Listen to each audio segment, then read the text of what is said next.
Islamic Pulse has been contacted by believers across the globe asking about the recent protests in Iran, which have been magnified by the mainstream media. The very fact that people can protest inside Iran shows the Islamic Republic's freedoms. It is amongst the most democratic of expressions. In fact, it's a part of Iran's constitution. Public gatherings and marches are allowed so long as the participants do not carry arms and are not in violation of the fundamental principles of Islam. But there's been a lot of hype and false information being shared around. Like this, captioned, "With no option for voting out their supreme leader, Iranians take to the streets to press him to resign," trying to make it seem like this is an anti-Islamic Republic rally. But if you can read even basic Farsi, you'd be able to tell that this is in fact a pro-Islamic Republic rally. America is desperate to distract people from the recent victories of the Islamic Republic. The axis of resistance led by Iran and the IRGC has liberated Iraq and Syria from Daesh terrorists. They don't want to give us a chance to even celebrate or for people to recognize that Iran is in fact winning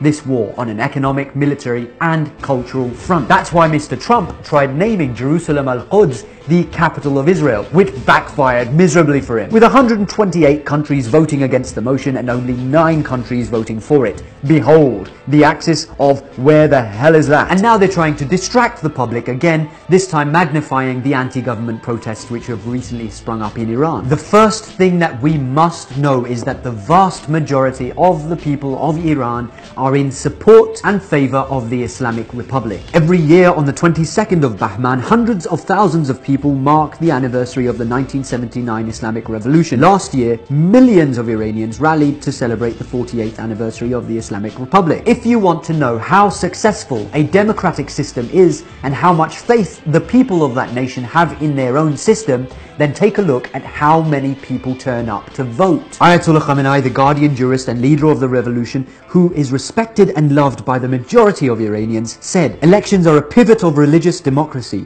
The Islamic Revolution provided religious democracy which is based on elections. To participate in the polls and a high turnout is important, to which all should contribute." When people vote, it shows that they trust their system of governance. And that is exactly what has happened throughout in the Islamic Republic, with the majority of people showing support and voting. But before we look at Iran, let's take a look at its enemies who try to distract us from their own flaws. In the last US presidential election, only 55.7% of the nation voted, and less than a quarter of the country voted for Trump, and it was followed by mass protests. Following Trump's election to the presidency, students and activists organized protests in several major cities across the United States, including New York, Boston, Philadelphia, Chicago, Portland, and Oakland. Tens of thousands of protesters participated, with many chanting "Not my president" to express their opposition to Trump's victory. Tens of thousands, and they were met by tear gas and riot police and battered. This shows how Americans themselves mistrust their own governmental system. That's not a successful democracy, that's a failed state that's on its way out. It's America that needs regime change, not Iran. And it's a similar story in the UK. Again, only 68.8% of the people voted in the 2017 general election. I don't know what you're smiling about, Theresa May. Nobody likes you. And again, in the 2010 election, only 65% voted. On 26th of March 2011, coordinated by the Trades Union Congress with a crowd of 500,000 people, protests were held on London's streets for the anti-austerity movement in the United Kingdom, protesting against government cuts, worsening healthcare, job cuts, etc. It's so funny that those who wave the flag of democracy the most are the very ones who are the most unpopular amongst the people and are part of a system which the people themselves are tired of and don't have faith in. Now look at the Iran vote. 73% of Iranians turned out to vote, with some 41 million casting ballots. That's the majority of the nation of Iran who believe in the new system of Islamic democratic governance, i.e. the Islamic Republic. Back in March 2014, when the voting turnout was just as high, Ayatollah Khamenei said, "The meaning of this great participation of the people in the elections is that religious democracy has been firmly established in the country." Now, among those who did not vote are those who do not believe in the Islamic system at all.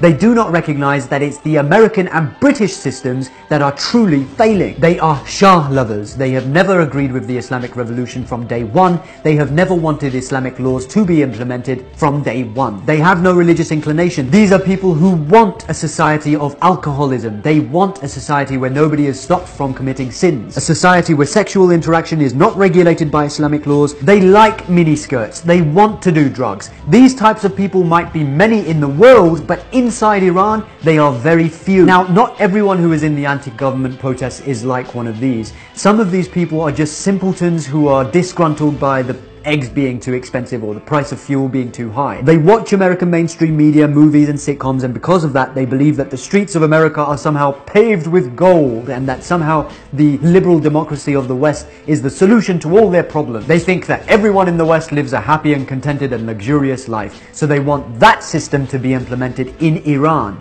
They are ignorant. Back in 2016, Ayatollah Khamenei said poverty has struck the Americans as well. 44 million people are hungry in America. Less than 1% of the people of America are the owners of 90% of American wealth. Human values have been trampled upon in that country. There is discrimination, differentiation, racism, and annihilation of human rights in America. When you shout death to America, it means death to all these things. But unfortunately, a few people who lack foresight trust UN statistics and reports more than the words of the leader himself. So here are the statistics. Philip Alston, the UN's Special Rapporteur on Extreme Poverty and Human Rights, reported after a 10-day tour in America that the United States is one of the world's richest and most powerful and technologically innovative countries, but neither its wealth nor its power nor its technology is being harnessed to address the situation in which 40 million people continue to live in poverty. US healthcare expenditures per capita are double the OECD average and much higher than in all other countries, but there are many fewer doctors and hospital beds per person than the OECD average. US infant mortality rates in 2013 were the highest in the developed world. Americans can expect to live shorter and sicker lives compared to people living in any other rich democracy, and the health gap between the US and its peer countries continues to grow. US inequality levels are far higher than those in most European countries. It has been estimated that 12 million Americans live with a neglected parasite infection. The US has the highest prevalence of obesity in the developed world. In terms of access to water and sanitation, the US ranks 36th in the world. America has the highest incarceration rate in the world. The youth poverty rate in the United States is the highest across the OECD, with 1/4 of the youth living in poverty compared to less than 14% across the OECD. Is this the system of liberal democracy that you want? This is the reality of America. You need to stop getting your perception of America and the West from Hollywood movies. America is an oppressive regime under the guise of a democracy. The population is an oppressed, sick, diseased, obese, incarcerated, ignorant society. Is that the system that you want? Most of the Iranians living in this country recognize that the Islamic Republic has given them a system which is not perfect, but it's miles better than anything on that side. Some people in Iran are ignorant. They think that America is a good place to live and that the system of liberal democracy in America should be implemented here, and that somehow that will give you peace and felicity and economic stability. No, it won't. Such people think that Western liberal democracy has all the answers for them, and that the reason that the price of eggs and fuel is so high isn't because of US sanctions, but because of flaws in the Islamic Republic itself. What's happened is that a lot of these ignorant people have been tricked into joining these protests by individuals who are paid agents of the enemy. And neocons and anti-Iranian loudmouths on mainstream and social media platforms are sharing videos of these protests, like these. Wait, something doesn't seem right there.